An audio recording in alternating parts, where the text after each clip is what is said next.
Salut à tous, c'est Pang de la chaîne, bienvenue sur cette vidéo qui aujourd'hui va parler des centres des énéagrammes et une remarque que j'ai souvent constatée avec les partenaires qui se posent des questions sur les raisons pour lesquelles ils n'arrivent pas forcément à réussir sur plein de domaines de leur vie, mais paradoxalement ils réussissent sur d'autres plutôt bien. On est aujourd'hui dans une société qui, à mes yeux, est plutôt basée sur des centres mentaux. C'est-à-dire, notre système fonctionne parce que on met en avant le côté intellectuel, le côté réflexion, le côté logique, le côté analytique des personnes. D'ailleurs, la plupart du temps, on le remarque à l'école, c'est basé sur des types d'intelligence qui vont être des types d'intelligence logique ou des types d'intelligence verbale, mais pas forcément des types d'intelligence physique, sociale, etc. etc. Dans cette perspective, on sait que pour réussir aujourd'hui, le levier principal, c'est de fonctionner sur un centre mental et de pouvoir l'exploiter le plus possible pour répondre à des critères. Bien sûr, tout le monde peut réussir, l'un n'empêche pas l'autre, et sachant que nous avons à chaque fois centre mental, instinctif et émotionnel, ça fait partie de nous. C'est juste les codes, les règles vont être parfois plus difficiles pour un émotionnel ou pour un instinctif que pour un centre mental. Quand un partenaire est en train de se poser des questions, ou que nous-mêmes on est en train de se dire mais je comprends pas pourquoi je m'en sors pas avec ça, pourquoi je suis pas capable d'autant réussir ma vie professionnelle que ma vie sentimentale, ou inversement, comment ça se fait que je suis quelqu'un qui a un fort leadership dans ce que je mets en place, mais je suis incapable de réussir professionnellement, etc., etc. C'est que la plupart du temps, il y a comme un manque de connexion entre les centres. Comme je viens de vous le dire, on a les trois centres. On a centre mental, centre émotionnel, centre instinctif. On a, bien sûr, selon notre type de personnalité, mais on ne va même pas forcément rentrer dedans, on en a un qui est principal et on en a qui vont être secondaires. Alors, on peut reprendre la notion, on en a un secondaire et on en a un qui est potentiellement réprimé.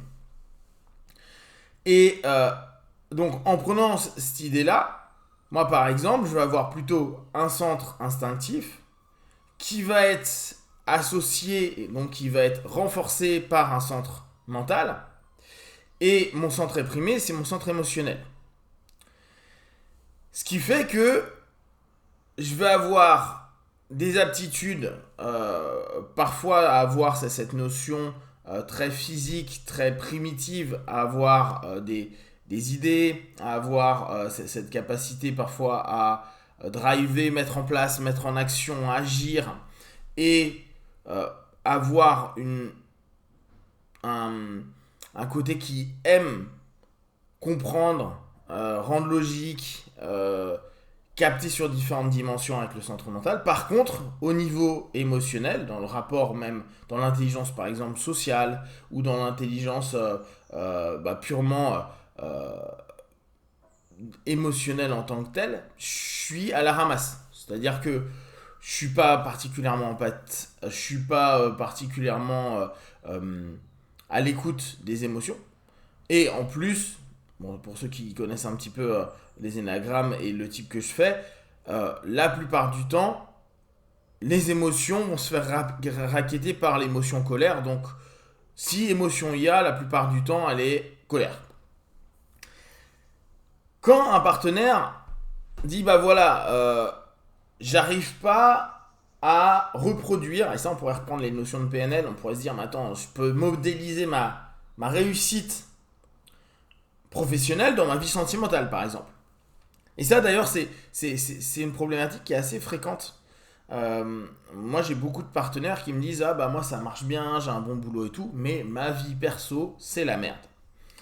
J'ai plus rarement des personnes qui me disent j'ai une vie perso hyper épanouie et ma vie pro elle est complètement à la ramasse. Bien, ça c'est simplement je pense les partenaires qu'on attire. Ce qui est intéressant c'est on pourrait se dire ok, process PNL, Donc, on travaille sur une modélisation, c'est-à-dire une prise en compte de la stratégie interne et de la stratégie mise en place par l'externe pour voir quel est le fonctionnement de la réussite que j'ai mis en place. Seulement, le problème, c'est que ils n'y arrivent pas. Ils n'y arrivent pas, et plus encore, même s'ils commençaient à réussir à modéliser l'un sur l'autre, il y a cette espèce de déconnexion et de mismatch qui se met en place. C'est-à-dire que le centre, par exemple, le centre mental se développe bien, le centre émotionnel est en train de se développer, mais ne se rattache pas aux autres centres. Et bien sûr, on va dire le centre instinctif est là pour supporter le centre mental. Et ça n'arrive pas à se connecter. C'est-à-dire que on va avoir l'impression d'avoir des personnes qui, on va reprendre le mot de masque, qui ont des masques et des costumes différents, mais qui n'arrivent pas à s'habiller de façon uniforme pour réussir à obtenir des feedbacks qui les intéressent.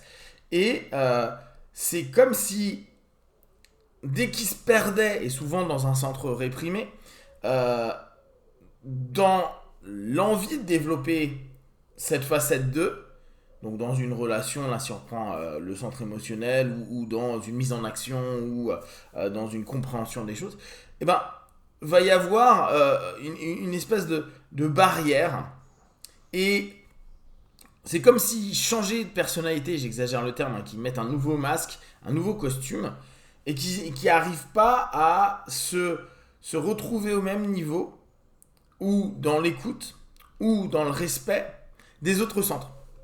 Donc par exemple, quand ils vont être au boulot, ça va être des tueurs à gages, ils vont être même hyper bons dans l'écoute de leurs collaborateurs, dans les besoins des gens, ils pourront même anticiper, il y a plein de choses qui se passent. Ils se retrouvent dans un cadre privé, dans un cadre perso, et là, bam, incapable de faire ça. D'ailleurs, il y a souvent à ce moment-là un switch qui fait que il va de plus en plus travailler et de moins en moins être en rapport avec la personne, si c'est un couple ou un mariage, etc., etc. Et va y avoir comme une compensation. Parce que il y a cette espèce de notion où il va se sentir bien, il est dans la réussite en exploitant certains de ses centres. Et avec les autres, vu que la plupart du temps c'est réprimé, qui en plus il n'arrive pas à reconnecter, il va l'éviter parce que ça va lui poser trop de problèmes. Voire même il va saboter pour que ça se barre et qu'il puisse se recentrer, sauf qu'il va sentir un manque, parce que bien sûr, nous notre idée c'est quand même d'être le plus entier possible avec nous-mêmes, donc d'exploiter le plus possible nos centres, et il va retourner dans un pattern à se dire non mais attends, il faut quand même que je réussisse ma vie privée, je comprends pas, gna gna gna, et il va recommencer le schéma en remettant un autre masque sans réussir à exploiter les deux centres qui sont positifs vers ce centre-là. De façon générale, ce qu'il faudrait et ce qui peut être intéressant à mettre en place, c'est bien capter quel est mon centre principal, quel est mon centre qui collabore et qui renforce, et quel est mon centre réprimé. Et après, c'est commencer à connecter parfois pas le centre principal directement avec le centre réprimé, mais plutôt d'utiliser en transition le centre qui parfois n'a rien à faire jusqu'à présent. Par exemple, si on reprend notre idée, j'ai un centre mental pour le boulot et mon boulot marche très bien. J'ai un centre réprimé qui est avec un centre émotionnel. Et j'ai mon centre instinctif qui, là, dans l'histoire, on ne sait pas trop ce qu'il fout.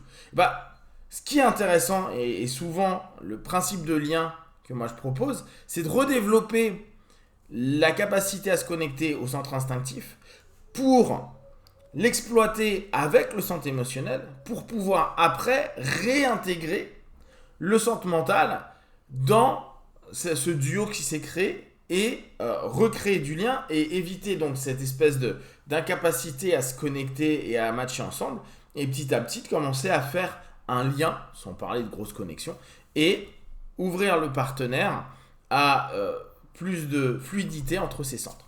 Si ça vous est déjà arrivé ou si vous vous posez parfois ces questions-là, n'hésitez pas à le partager sur Facebook, YouTube, j'y répondrai le plus rapidement possible.